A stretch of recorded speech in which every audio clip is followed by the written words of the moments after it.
출애굽기 12장 21절에서 28절까지 말씀입니다. 다 찾으신 줄 알고 한 절씩 교독하신 후에 마지막 절은 같이 읽겠습니다. 제가 먼저 읽어드립니다.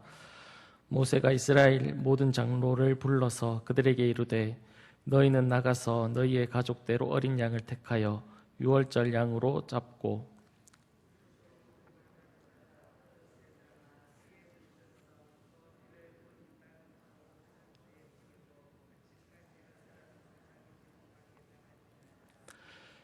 여호와께서 애굽 사람들에게 재앙을 내리려고 지나가실 때에 문 인방과 좌우 문설주의 피를 보시면 여호와께서 그 문을 넘으시고 멸하는 자에게 너희 집에 들어가서 너희를 치지 못하게 하실 것임이니라.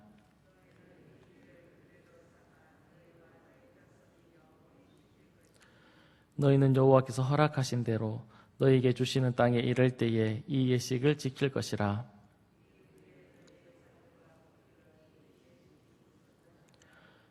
너희는 이르기를 이는 여호와의 유월절 제사라. 여호와께서 애굽 사람에게 재앙을 내리실 때에 애굽에 있는 이스라엘 자손의 집을 넘으사 우리의 집을 구원하셨느니라 하라 하매 백성이 머리 숙여 경배하니라.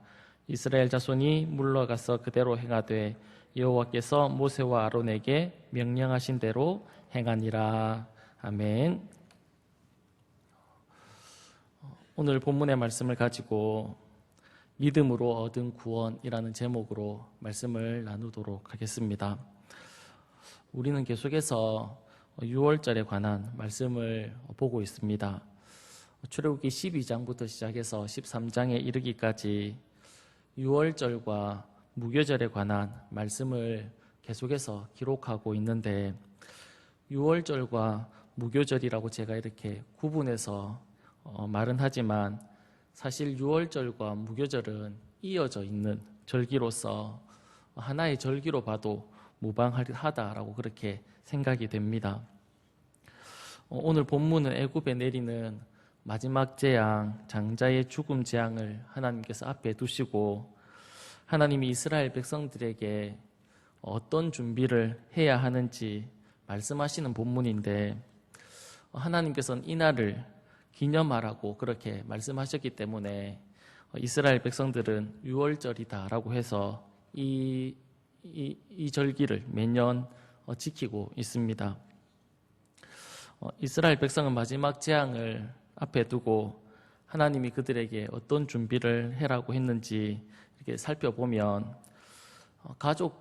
가족끼리 미리 준비해 두었던 양을 잡아서 그 피를 우슬초에 적셔서 문 인방과 좌우 문설주에 바르고 아침이 될 때까지 집 밖에 나가지 말라 그렇게 하나님께서 말씀하셨습니다. 그리고 그날 밤에는 죽음의 사자가 온 애굽을 이렇게 다니면서 처음 난 자의 장자들을 다 멸하게 되는데 그때에 그 집 문에 이제 피가 있는 집은 하나님께서 멸하지 않으시고 넘어가실 거다라고 그렇게 말씀하고 있습니다. 그래서 이날을 기념하고 또 이 예식을 자녀들에게 이렇게 가르쳐서 영원토록 지킬 것을 명령하고 있습니다. 이 말씀대로 이스라엘 백성들이 다 행하게 됩니다. 오늘 본문 28절에 보면 이스라엘 자손이 물러가서 그대로 행하되 여호와께서 모세와 아론에게 명령하신 대로 행했다라고 그렇게 말씀하고 있습니다. 하나님의 말씀을 들었던 모세가 이스라엘 백성들에게 전했고 그 말을 들었던 이스라엘 백성들은 하나님이 모세와 아론에게 얘기했던 그 말씀대로 다 순종했다라고 그렇게 말씀하고 있는 겁니다.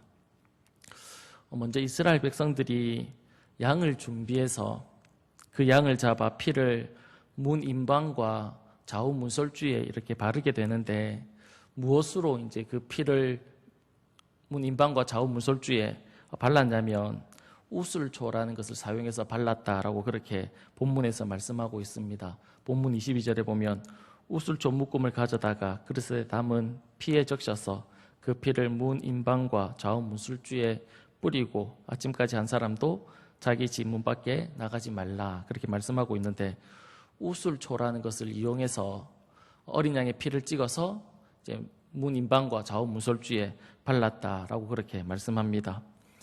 이 우슬초라는 것은 정결 예식 때 사용하거나 아니면 물이나 피 같은 것을 바를 때 사용하는 도구였습니다. 그런데 이 우술초가 어디에 사용되었냐면 시편 51편에 보면 다윗이 바세바 사건 이후에 하나님 앞에 기도하면서 이 우술초로 나를 정결하게 해달라고 그렇게 기도하는 모습을 볼 수 있는데, 이처럼 우술초는 정결하게 하거나 죄를 씻는 데 사용했던 도구라는 겁니다. 이 우술초라는 도구로 피를 문 임방과 문설주에 바르는 것은 우리의 죄를 이렇게 씻는 것을 보여주고 있습니다. 그러니까 우리의 죄는 무엇으로 용서받을 수 있습니까? 우리가 죄를 짓지 않고 살아갈 수 없는데 그 죄를 어떻게 해야 용서받을 수 있습니까? 우리가 지금까지 살아오면서 지었던 죄, 그리고 또 우리가 앞으로 지을 죄를 무엇으로 용서받았습니까? 예수 그리스도의 피로 인해서 우리의 모든 죄가 다 용서받은 줄 믿습니다. 내가 잘하고 내가 또 훌륭하고 그리고 또 내가 이것도 하고 내가 저것도 하고 수고하고 노력하고 헌신하고 그렇게 해서 우리가 용서받은 것이 아닙니다. 어떻게 우리가 용서를 받았습니까? 예수 그리스도의 피 흘림으로 인해서 우리의 죄가 용서받았다라는 사실입니다. 그러니까 우리는 아무것도 한 것이 없습니다. 우리의 죄가 용서받기 위해서 한 것이 아무것도 없는데 그런 우리를 위해서 주님이 이 땅에 오셔서 십자가에 달려 피 흘려 주심으로 우리의 죄가 씻음 받았다라는 것을 오늘 본문이 우리에게 보여주고 있습니다. 이 우술초로 문임방과 좌우 문설주를 발라서 그 죽음의 사자가 넘어가는 것이 죽지 아니하고 생명을 얻는 것, 그 본문의 내용이 보여주고 있는 것이 바로 예수 그리스도로 인해서 우리가 용서함 받고 우리가 생명을 유지할 수 있다는 것을 우리에게 보여주고 있는 겁니다. 사랑하는 여러분, 이 하나님의 은혜, 아들을 보내어 십자가에 달려 피 흘려 주심으로 우리의 죄를 거저 용서받았다는 것을 우리가 늘 기억하면서 살아가야 합니다. 그리고 양을 잡아서 피를 바르는 이런 이스라엘의 행동을 히브리서 기자는 무엇이라고 말하고 있냐면 믿음이라고 이야기합니다. 그들이 아론과 모세의 이야기를 듣고 그리고 어린 양을 잡아서 그 피를 우술초에 찍어서 문설주와 임방과 좌우 문설주에 이렇게 바르는 그 이스라엘 백성들의 행동을 히브리서 기자가 무엇이라고 말하냐면 믿음이다라고 그렇게 이야기하고 있습니다. 히브리서 11장은 우리가 잘 알고 있는 것처럼 믿음장입니다. 그곳에는 믿음으로 살았던 하나님의 백성들이 기록되어져 있는데 거기에 보면 오늘의 사건을 기록하고 있습니다. 히브리서 11장 28절 말씀인데 이 히브리서 11장 28절 말씀을 쉬운 성경으로 읽어 드리겠습니다. 쉬운 성경에 보면 믿음으로 모세는 유월절을 준비하고 문마다 피를 발랐습니다.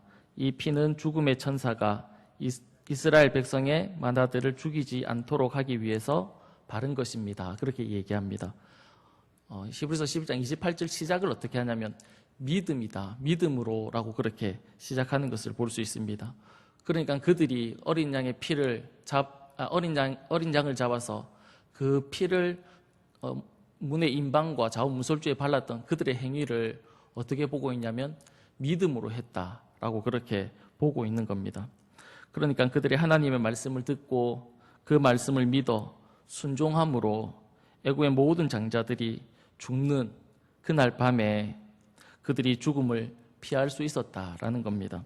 사랑하는 여러분, 죽음의 사자가 애굽 온 땅을 돌아다니면서 장자들을 죽이는데 그 밤에 이제 죽음의 사자를 피할 수 있는 방법은 딱 한 가지였습니다. 그것은 바로 양의 피를 문에 바르는 겁니다. 그럴 때 그들은 구원을 받을 수 있었다는 겁니다. 사랑하는 여러분, 오늘 우리에게도 주님은 딱 한 가지를 요청합니다. 그것이 무엇이냐면 바로 믿음이라는 사실입니다. 많이 배우고 못 배운 것이 우리의 구원의 기준이 되지 않습니다. 그 사람이 얼마나 많은 권력을 가지고 있느냐라는 것도 우리의 구원의 기준이 되지 않습니다. 무엇이 우리를 구원하냐면 믿음이 우리를 구원하고 믿음이 우리를 죽음에서 생명으로 옮겨 놓는다라는 겁니다. 예수를 믿느냐 믿지 않느냐 그것이 구원의 조건이다라는 겁니다. 사랑하는 여러분, 오늘 본문에서 이스라엘 백성이 죽음의 사자들로부터 생명을 얻을 수 있었던 조건은 딱 하나입니다. 집 앞에 문에 피가 있느냐 피가 없느냐 그 딱 한 가지의 조건을 보고 그들은 살 수 있느냐 죽을 수밖에 없느냐가 결정되었다라는 겁니다. 우리는 이 믿음에 대해서 너무 잘 알고 있습니다. 그리고 그 믿음에 대해서 너무 많이 듣습니다. 너무 자주 듣고 그리고 또 너무 익숙해서 우리는 이 믿음이 별것 아니다라고 그렇게 생각할 수 있지만 믿음은 그 무엇보다도 중요합니다. 너무 귀한 겁니다. 사랑하는 여러분, 이 귀한 믿음을 우리의 마음에 잘 간직할 수 있기를 간절히 바랍니다. 사도행전 17장 11절 12절 말씀을 마치려고 합니다. 거기에 보면 이렇게 기록되어 있습니다. 본문에는 자막에는 나오지 않습니다. 제가 읽어드리겠습니다.